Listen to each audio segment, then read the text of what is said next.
CPM സ്വതന്ത്ര സ്ഥാനാർത്ഥിയായി പ്രഖ്യാപിച്ചിട്ടും താനൂരിൽ പ്രചാരണത്തിന് ഇറങ്ങാതെ വി അബ്ദുറഹ്മാൻ. സമൂഹ മാധ്യമങ്ങളിലും പ്രചാരണം ആരംഭിച്ചില്ല. വീണ്ടും സ്ഥാനാർത്ഥിയാക്കിയതിൽ വി അബ്ദുറഹ്മാന് നീരസമെന്ന സൂചന.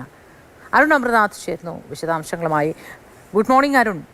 ഓരോരുത്തർ സ്ഥാനാർത്ഥി പട്ടികയിൽ ഉൾപ്പെടാൻ നേർച്ചയും കാഴ്ചയും വെച്ച് നടക്കുന്ന സമയത്ത് വീണ്ടും ഉൾപ്പെട്ടതിൽ അതൃപ്തിയാണോ വി അബ്ദുറഹ്മാന്? എന്താണ് വിശദാംശങ്ങൾ? ഞായറാഴ്ചയാണ് CPMന്റെ സ്ഥാനാർത്ഥി പ്രഖ്യാപനം വന്നത്. നിലവിൽ മന്ത്രിയും കഴിഞ്ഞ തവണ താനൂരിൽ നിന്ന് സ്വതന്ത്ര സ്ഥാനാർത്ഥിയെ വിജയിച്ച വി അബ്ദുറഹ്മാനും താനൂരിൽ തന്നെ CPM പ്രഖ്യാപിക്കുകയും ചെയ്തു. പക്ഷേ ഇത് മൂന്നാം ദിവസമാണ്. പ്രചാരണത്തിന് ഇതുവരെയും അബ്ദുറഹ്മാൻ ഇറങ്ങിയിട്ടില്ല. സാധാരണ റോഡ് ഷോ ആയ അന്ന് പ്രഖ്യാപനം വരുമ്പോൾ തന്നെ സ്ഥാനാർത്ഥികളൊക്കെ എത്താറുണ്ട്. പക്ഷേ 3 ദിവസം പിന്നിടുകയാണ്. അപ്പോൾ അത്തരത്തിലൊരു നീരസം അബ്ദുറഹ്മാൻ ഉണ്ട് എന്ന തരത്തിൽ തന്നെയാണ് ഇപ്പോൾ സൂചനകൾ പുറത്തു വരുന്നത്. നേരത്തെ തന്നെ താനൂരിൽ മത്സരിക്കാൻ താല്പര്യമില്ല എന്ന് ജില്ലാ നേതൃത്വത്തെ അറിയിച്ചിരുന്നതായും വിവരങ്ങളുണ്ട്.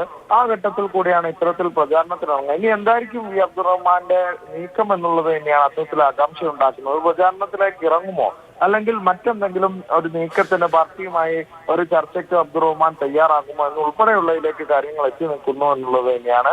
എന്താണ് വി അബ്ദുറഹ്മാൻ ഇത്തരത്തിലൊരു നിരസം ഉണ്ടാകാനുള്ള കാരണമെന്ന് ഉൾപ്പെടെയുള്ള ചോദ്യങ്ങൾ അവിടെ ബാക്കിയാണ്. ഒരുപക്ഷെ മണ്ഡലം മാറുന്നതാണ്. തിരൂരിലേക്ക് അബ്ദുറഹ്മാൻ മാറിയേക്കാമെന്ന സൂചനകൾ ഉൾപ്പെടെ ഉണ്ടായിരുന്നു. അപ്പോൾ ഇനിയിപ്പോൾ ലീഗിന്റെ സ്ഥാനാർത്ഥി നിർണയം കൂടി ഇന്നലെ വന്നിരുന്നു. ലീഗിന്റെ സ്ഥാനാർത്ഥിയോടെ സജീവമാകാൻ തുടങ്ങും.